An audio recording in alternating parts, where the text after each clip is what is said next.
স্বামী বিজ্ঞানানন্দ বলছেন, একদিন ঠাকুরকে দর্শন করতে দক্ষিণেশ্বরে গিয়েছি।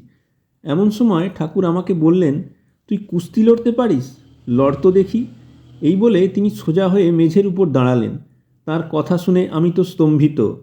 যাই হোক, আমি তাকে বললাম, হ্যাঁ, কুস্তি লড়তে জানি বই কি। এদিকে ঠাকুর মৃদু মৃদু হাসছেন।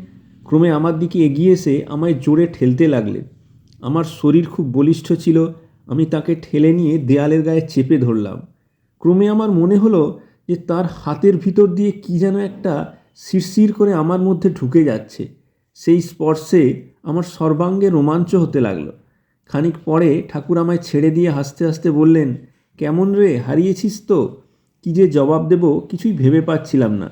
সেদিনকার মতো বিদায় নিয়ে ফিরে এলাম। কয়েকদিন একটা ঘোরের মধ্যে ছিলাম। মনে হচ্ছিল যে তিনি তার আধ্যাত্মিক শক্তি আমার ভিতরে সংক্রামিত করেছেন।